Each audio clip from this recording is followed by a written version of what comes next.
So I get 15 minutes on the agenda to take you through 10 years. What do you think? Can we do it? All righty. Hard to believe. 10 years of coming through here. So let's see here. Where should we start? Well, it all started in 2008. And I guess maybe I should share just one tale of when you're working in economic development. A couple things you always need. Ask for clarity. DFO. What do you think that is? Department of Fisheries and Oceans. No, in this meeting it was Dairy Farmers of Ontario. Always ask for clarity on who you're messing with when you have acronyms. Second, sometimes you have to disappoint people. So we had at the Ontario kiosk in the visitor kiosk in Mallory Town, someone come to us and say, "Can we see the Statue of Liberty from the Thousand Islands Tower?" And I said, it is the state of New York, but today I don't think you're going to quite see it. A little overcast, but the sights are amazing.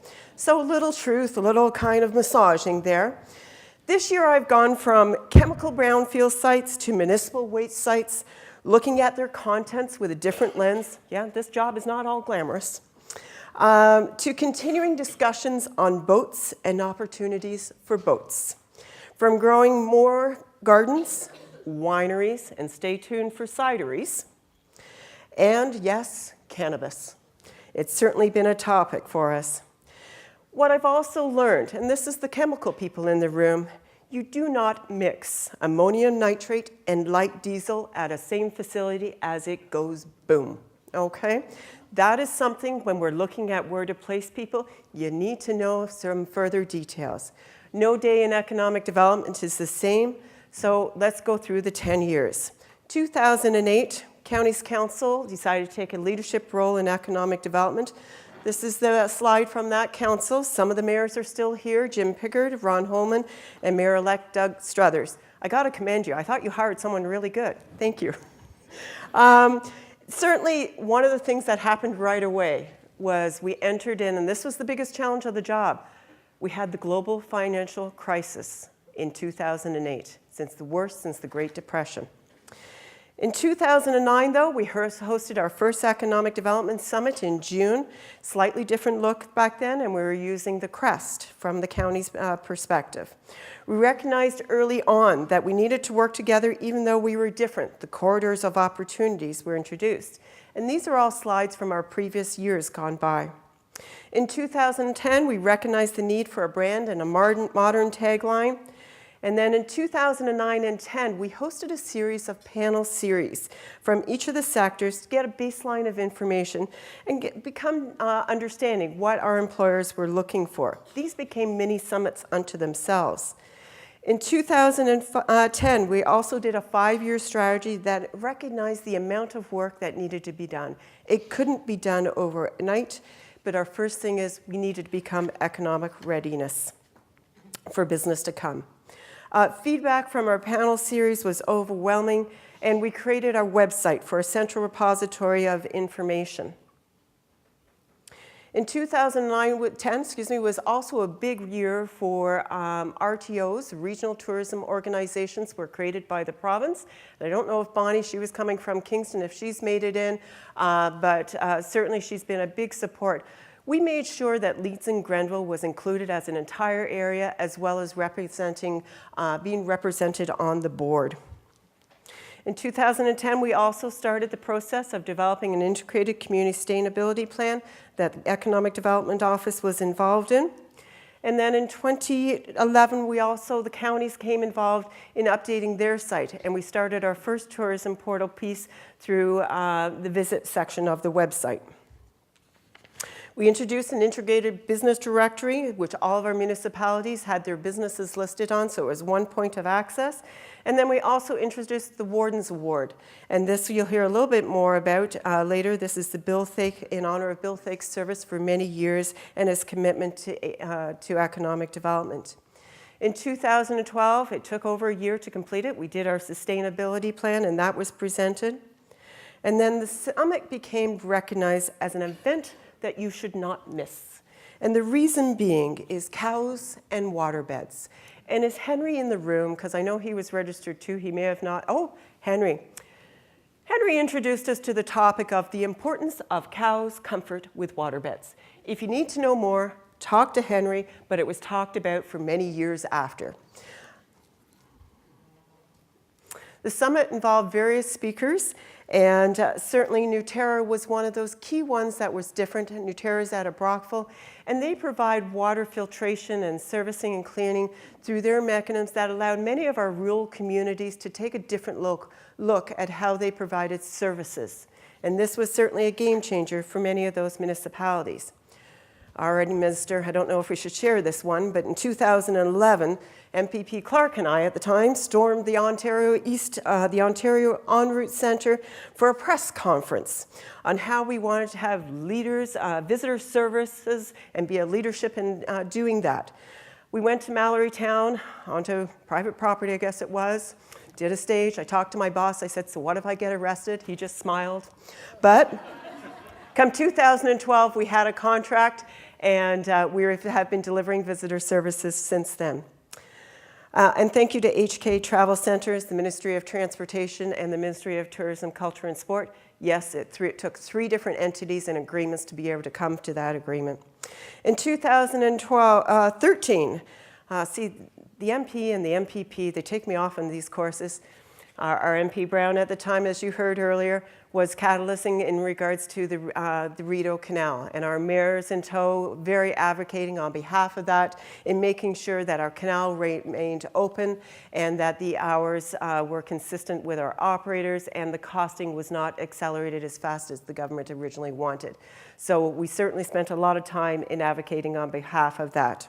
In 2013, the Bill Thake Awards became part of this ceremony, which is very fitting based on many of the individuals that are recognized come to this room in the first place. And certainly we aspire to many of you being involved in this program. In 2014, this was an interesting time again. University of Guelph had confirmed they would be closing the Kemptville campus. Counties worked with MPP Clark and the municipality to secure $2 million in funding to the current students to complete their programs and develop a transition strategy. The proposal done for establishing a Kemptville Centre for Rural Advancement took the top award for a strategic plan and an Economic Development Council at the Economic Development Council of Ontario. And we've had a lot of success with Brian Carey in closing that contract and having that land transferred over to the municipality and a not-for-profit being set up shortly. In 2014, we also introduced our eNewsletter. We knew we needed a better way of communicating with businesses. Deanna Clark heads this up with support from Joanne Pohl. Make sure you're receiving this if you're not.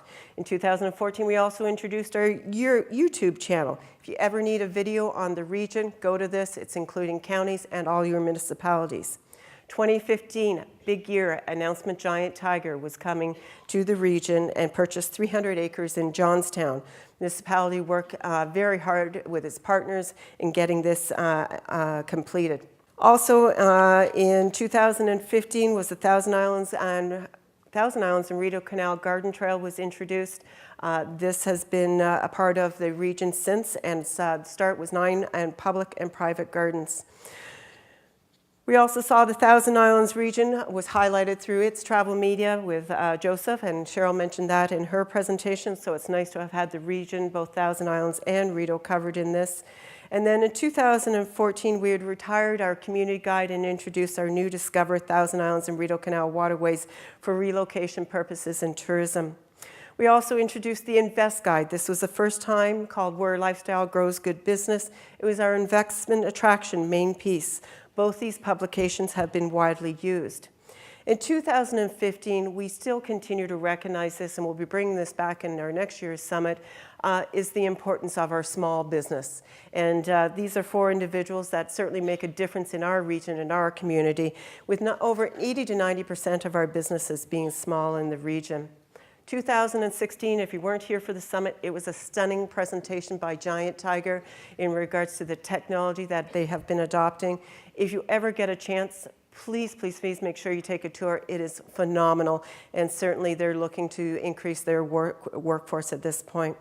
2017, Ellen. Ellen was here. Ellen's here again. Where's Ellen? Stand up, Ellen. So Ellen's with Procter & Gamble. We had the news about Procter & Gamble closing down. Ellen is still continuing to work and transition employees into other businesses. If you have any openings, please make sure you connect with Ellen, and Rob's here was part of that, and make sure that opportunity to keep our people local. We appreciate that. Business openings, 2017, there was many. Sean Lucy, stand up, Sean Lucy. Windmill Brewery opened, and if you're in need of a beer tonight, follow Sean home, okay? He's down in Johnstown, so we appreciate Sean being involved. 2017, Giant Tiger had their community open house, and they're still continuing to transfer their lines, and we hope to have them back in 2019. The Garden Trail won the Canada 150 Experience of Choice, which was a big opportunity for the region to promote it as a garden destination. And at last year's summit, we heard about goats with Feihi. They are continuing to build and starting to staff and resource. Carrie has now actually gone over to work for Feihi and looking to bring that site in coordination with many of our agricultural communities. David Leonard came last year in regards to Cardinal Health, another of our top manufacturer employers. This is a little bit of a success story because Kempful Hospital, after this, approached him, and now they're actually using some of their medical supplies. So that's a good opportunity in how we have increased knowledge and business in our local region.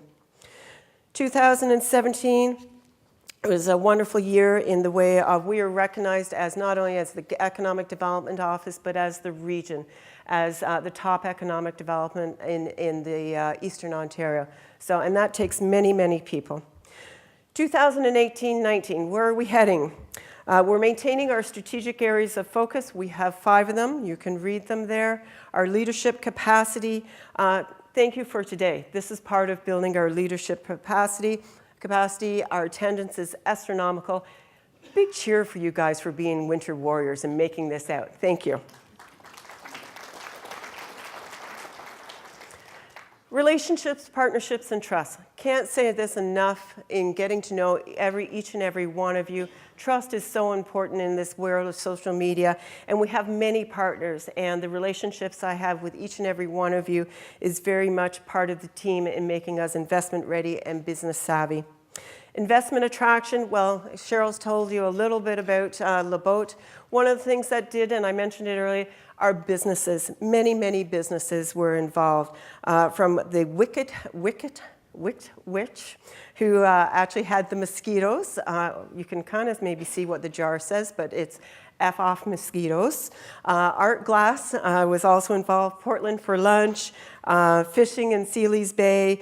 Some of them that came from this from around the world, this was their first time actually catching a fish. So some of those experiences have gone as far as Australia, South Africa, all over the world. Having them located in Smith Falls is phenomenal for the region. It is impacting many of our communities, Marrickville, Westport, Portland, all of those communities. And certainly Sealy's Bay, that is kind of the cherry to all of this. Noreen Cartwright, she was the glue for this, and I can't give her enough credit, and from the Ministry of Tourism, Culture, and Sport. There are other investments that are happening that you've heard about, BBL Energy. This is in process, and it's in the news, and I'm talking about it because we already have announced it. That deal still needs to finally close. So they're doing their feasibility and making sure everything is okay on the site. The other one you've heard about is Aqua World Resort. Again, that's in process, and that's happening. BBL is in Johnstown. Aqua World is in Maitland. Now, the final one, I'm sorry, I can't tell you everything. Sometimes due to marketing and proprietary information, I can't share, and that's part of the job. But there are other pieces that are going on, both in the province as well as globally. Business retention and expansion. This is one of our main priorities. We are working with Chemours, who is closing down their facility to assist in their transition. And from the business retention side, that's our main project. Sorry, just flipping back to that. We'll be doing 4 reports, 3 at the municipal level, 1 at the county level, and this will help us in guiding going forward. Tourism remains a priority. We have our contract for 2009. And we're also working with the 3 RTOs to reinvigorate the Rideau Heritage Route in transferring a development of a new board. Marketing side, we've introduced 2 new websites, both Invest, leedsgrenville.com, and also Discover, leedsgrenville.com, and those are in full development. And we're going to continue with our e-newsletter. As businesses, if there's any of you that want to be published, please just let us know. Alrighty, 10 years, we're done. Thank you. Appreciate it.